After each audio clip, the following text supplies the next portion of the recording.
किसी नेता ने ये मांग क्यों नहीं की? परसीमन आयोग बैठा तो कुर्मी नेताओं ने दरखास्त क्यों नहीं की?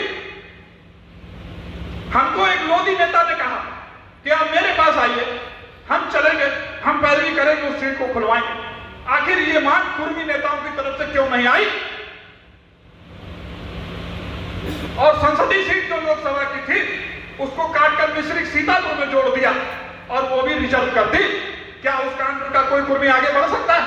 कोई सांसद बन सकता है? कोई विधायक बन सकता? नहीं बन सकता।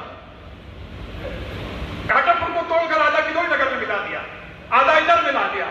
आखिर इस मंच के माध्यम से मैं एक और परामर्श देना चाहता हूं कि जो भी नेता लोग इस नेतागिरी के काम में हैं, इस मसले को हर मंच से उठाया जाए और परसीमन आयोग के सामने बाकायदा एक पूरा सिजरा बना के प्रस्तुत किया जाए और जो भी कुर्मी बहुल क्षेत्रों में रिजर्व सीटें हैं उन सीटों को जनरल कराने की व्यवस्था और मांग किया जाए। ये मांग होनी चाहिए। एक मंत्री ने हमसे कहा आप लोग अपने गांव जाया करिए, खेती ना हो 2-4 बीघे खरीद लीजिए, गांव से संपर्क रखिए। तो हमने कहा हर कुर्मी के पास गांव में बीघा 2 बीघा खेती है, ऐसा नहीं। गांव नहीं जाते हैं या गांव नहीं जाना चाहते हैं, ये व्यक्ति की अपनी इच्छा और अपनी भावना। अब अंतिम बात मैं ये कहना चाह रहा हूं कि ये आखिर प्रोग्राम जो होते हैं, अभी आप घर जाएंगे, बच्चे कहेंगे पापा क्या मिला, वहां टॉफी मिली या बिस्कुट मिला, या आखिर दिन भर गला फाड़ते रहे, बैठे रहे, कटियार साथ दिए क्या है? आप समझ लीजिए कि ये प्रोग्राम एक मोबाइल रिचार्ज बैटरी की बात है।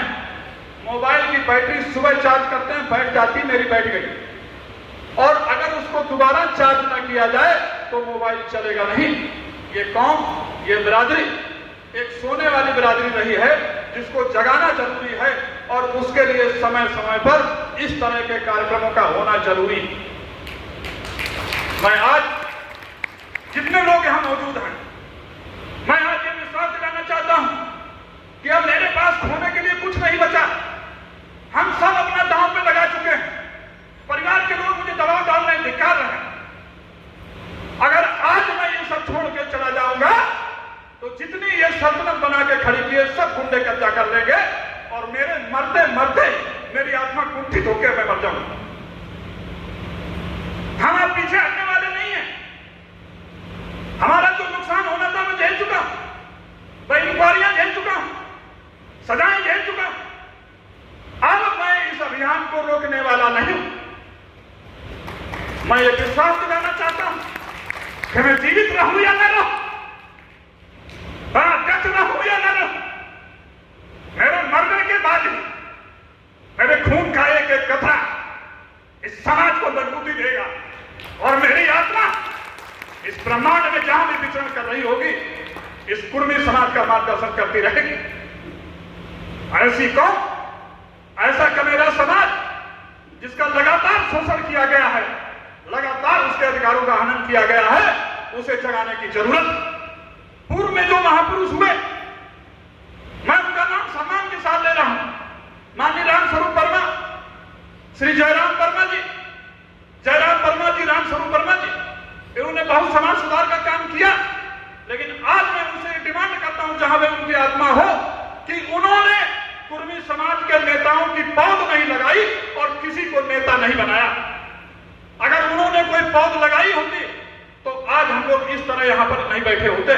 उदाहरण दे रहा हूं, प्रधानमंत्री राजीव गांधी ने जयराम वर्मा को गवर्नर नियुक्त किया था हिमाचल प्रदेश का और राम पूजन पटेल को भेजा था चिट्ठी लेके, और उन्होंने चिट्ठी जैसे दिया तो उन्होंने देखा और उसे फेंक दिया। हाँ, मैं गवर्नर बनूंगा, हिमाचल प्रदेश का बनूंगा, मुझे तो कफ आता है, खांसी आती है।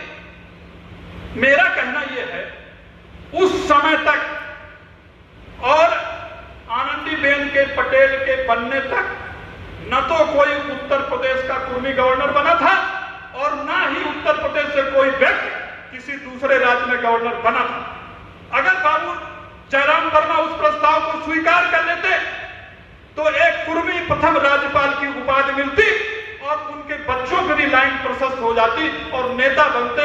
आज हमको ये रोना नहीं पड़ता जो आज हम नर्सरी लगाने के लिए छोटे छोटे पौधों में पानी डाल रहे हैं। ये भूल दोहराई नहीं जानी चाहिए, ये नेताओं को सबक लेना चाहिए। बाबू राम कुमार वर्मा, ओम प्रकाश सिंह, प्रेमलता कटियार, उनकी बेटी यहां से विधायक, उनको आना चाहिए था। कानपुर में कार्यक्रम हमको आना चाहिए था। 3 बार निमंत्रण भेजा गया। आखिर इतनी नफरत क्यों है इस समाज से? क्या वोट नहीं देते हम लोग? क्या कल्याणपुर के लोगों ने वोट नहीं डाला था? तो ये अपने तक सीमित रहना नेतागिरी नहीं है,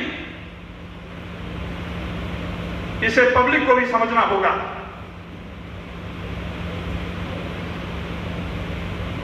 आखिर क्यों नहीं ये इनिशिएशन होता अपने नेताओं की ओर से? क्यों नहीं उन्होंने पौध लगाई? अरे अपने बेटे की लगाते। बाबू राम कुमार वर्मा जी मर गए, हम लोगों ने कोशिश करके लड़के को टिकट दिलवा दी, कम से कम खड़ा हो गया, दूसरी बार बना। ओम प्रकाश सिंह का लड़का भी बना, चलिए एक आदमी और खड़ा हुआ, ये भी बनी, मंत्री बनी। लेकिन इस नगर में कार्यक्रम हो रहा है, उन्होंने आना मुनासिब नहीं समझा। इस चीज को भी अगर लोग मेरे ऊपर टिप्पणी करते हैं सोशल मीडिया में, तो ऐसे लोगों को इन कृत्यों पर भी टिप्पणी करनी चाहिए। और जहर मुझे भाषण देने में बंद कर दिए हैं कुछ कारणों से। बहुत भी बोलने का मन था, लेकिन समय काफी हो चुका है। आप लोगों ने सुना और जो बातें मैंने कही